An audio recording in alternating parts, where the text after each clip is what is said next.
Hello everyone, I am Tessellating Hexagons, and finally we have come to the 6th song of the 6 that were either chosen or revealed or whatever during what I've been calling Superlative Saturday 2017, where there were 6 songs, making it the most superbly superb Super Saturday that ever supered superly in Eurovision history, or at the very least, in the Eurovision season of this year. And the song in question comes to us from, oh wow, I never would have guessed based on the flag behind me, Iceland. Now, Iceland, I have followed their national final in the past, but I didn't this year. Apparently they did something rather interesting where, from the beginning, there were 2 versions of each song presented, an English version and an Icelandic version, and in the semi-finals they have to perform in Icelandic, and in the final they perform the one they want to take to Eurovision, I think? And in the final, I think all of them, maybe all but one, performed in English, so I've already made my case about how I feel about songs being performed in English versus other languages, so I'm not going to bring up that debate again here. Rather, I'm going to talk about the song that was chosen, which is Svala Björgvinsdottir, occasionally known as Kali, but not for this performance apparently, and the song Paper. It's completely in English. There is an Icelandic version available, but that's not what she'll be performing at Eurovision, at least as far as we know at this point. Music by Svala herself, plus Einar Egilsson, Lester Mendez, and Lily Elise, and lyrics by Svala and Lily Elise. So that's quite the team behind this one, so let's hope it measures up. First thoughts? Well, I'd heard that this was one of the favourites to win the national final, and wow, they definitely weren't joking when they said that. Iceland seems to have bounced right back after last year's shock non-qualification, and they are more determined than ever to make their mark on the final this year. I can glean all of that just from listening to the song once, just looking at the music video, like, yep, Iceland really do want to impress when they get to Kiev. They've got budget, they've got attitude, and Svala is clearly a woman on a mission to bring home the glory. I want to say that the style is somewhat derivative of some other artist, but honestly, nothing comes to mind. It's probably similar to some artist or other, but I can't pin any specific one. Perhaps Jannica B from Finland, or, what was the name of the group? Some Faroese group as well, I'll put the name on screen now. But I don't think any of those artists had anything to do with Eurovision ever, so, I don't know. Anyway, let's get back on track and look at what this song does well. Well, judging by her visual style and her vocals, I dare say Svala is totally the right person for this song. And it helps that she helped write it, actually. From what I can tell, this has her identity just all over it, in a neat little symbiotic relationship where her style feeds the impact that the song makes, and the song style really makes her pop as an artist as well. Perhaps that's an awful way of describing it. What I mean is, every facet of the performance fits together perfectly to deliver the impact that they're setting out to make with this one. And on the subject of the song's style, here's that word again, atmosphere. This song is full of it.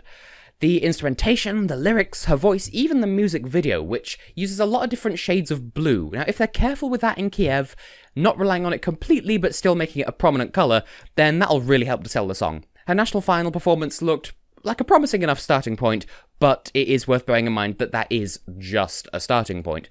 It's probably going to need more than that when it gets to Ukraine, but I have faith that they'll come up with something. Also, because of everything else so far, Svala is able to deliver the refrain at a fairly slow tempo without it feeling out of character for the song, or, lethargic anyway. I know I've brought that up with other songs this year, but this song manages to avoid that through its style and Svala's presentation. It's just the speed that it needs to be, without going over or under, and that, in turn, feeds back into the other points that I've already made, so, for that matter, I reckon that the song takes cohesion to an entirely new level, where everything it does feeds back into making everything else that it does even better. It's a complicated image that I've got in my head at the moment, but it's greater than the sum of its parts, as the expression goes. There we go, that's the best way of describing it, I think. As for what I don't necessarily like quite so much about this one, or what someone else might not as well if they were to go into the song with a negative mindset, well, I will start with an absolutely honest-to-goodness me thing to criticise the song for.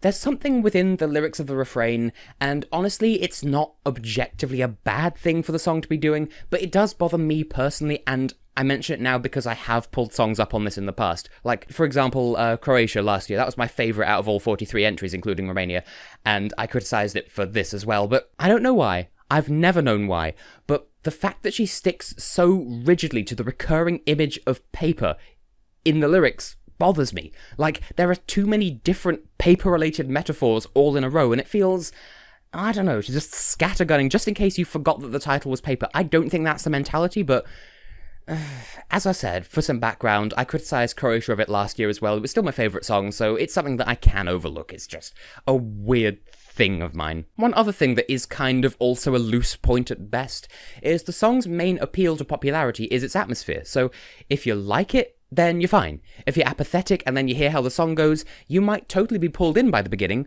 but past that, it doesn't really do much to attract new listeners. Obviously, you're not trying to attract new listeners after the song started because you're supposed to listen to the song from the beginning. But, I mean, that is to say, if you don't like the first 20 seconds of the song, chances are you won't like the rest of it either. I mean, it's good that the song doesn't compromise on itself or its image just to try and address that, but I don't know, there's a point in there somewhere where it doesn't go out of its way to attract more people if people don't like it. I don't know. This made sense in my head. Does it make sense to anyone who's listening at the moment? Anyway, there is also kind of the risk of the staging being just a touch undercooked in Kiev, I think. Based on her national final performance, they have got some great ideas for, like, lighting and dynamics, and I do feel as though they've got a good starting point, like I said before, but there will need to be something more than just what they had in the national final. Of course, they'll have a bigger budget and more stage to work with, so they'll be fine, but they are going to need some kind of visual interest to go with her song, because if she just stands there for the 3 minutes, then it won't keep anywhere near as much attention as if there's something else going on, say, behind her or next to her, or if she's doing something.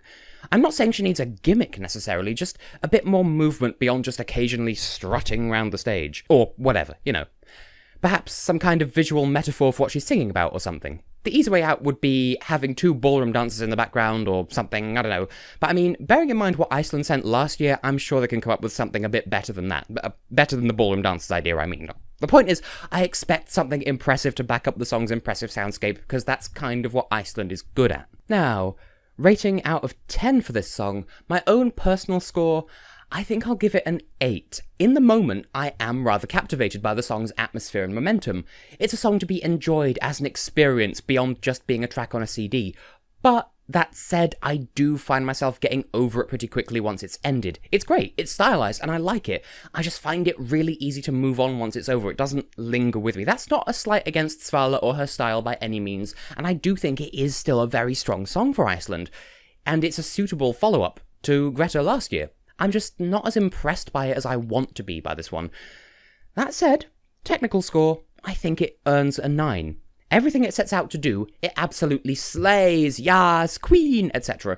And in such a way that all of her success of her doing what she does then goes on to feed into everything else that she does being even more successful, and it kind of makes this weird, bright, shiny, convoluted feedback loop. But in a good way. The only thing that stopped me from giving it a full 10 out of 10 is that interest factor. It entertains while it's being performed, but it bothers me how quickly and how easily I'm over it once it's ended. Still, I anticipate it making quite the splash in Ukraine, because if the fan reception is to be the basis for this judgment, then I'm in the minority by being absolutely not as blown away by this one as other people are, and I recognise that. Plus, it's probably going to have some really impressive staging, so it'll be fine. I think there's an expression for that in Icelandic, something like "þetta so yeah, you'll be fine." Now, I did mention last year's song a moment ago, so how does this stack up compared to that? Well, there's no way that I can give an answer to that question that won't leave at least someone annoyed with me. But for now, I am going to give it to Greta. In fairness, both songs have great atmosphere and a very potent fan following, and a lot of hype and highly promising potential for how they're going to be delivered live. I just found Hear Them Calling to be comparatively more engaging and memorable after all was said and done, that's all. And that has nothing to do with the staging. The staging helped, but that wasn't the key factor in this decision. Still, perhaps Svala will deliver a live performance to remember in Ukraine, and maybe that'll change my mind completely. As always, I do want to reiterate that both songs are excellent. And Iceland really does have the right idea of what they should be sending to Eurovision these days if they want to get a good result. It's just that, in my own personal opinion, if I had to listen to just one of the 2 songs, then I'd go for Hear Them Calling, but that's just me personally. Now, will it qualify? Because that was kind of the problem with Greta's song. It did everything right, but then didn't qualify. Well, I'd say it's highly likely. Last year, as I said, taught us that even the strongest sounding of songs from national final season can fail to make the cut if something goes wrong at the contest, or, in the case of Greta last year, even if nothing goes wrong beyond just who else was in the semi-final. As ever, I will water down my decision by saying that, oh, nothing's carved in stone because nothing's ever carved in stone.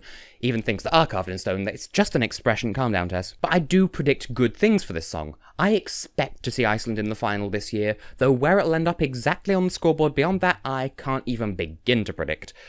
Still, Perhaps the public will be astounded by everything that the song does. Perhaps the jury will appreciate her voice and presentation. Or perhaps people will, like me, get over it disappointingly quickly. I don't know. I genuinely don't know. That's all the more reason to await the semi-finals with keen anticipation, I suppose. I would say with bated breath, but please don't hold your breath between now and May. So, good luck, Iceland. I think you have got a good song, and, well, I mean, that's what you're known for at this point. Good songs that please the crowd. So let's just hope that everything goes your way when you get to Kiev. See you then.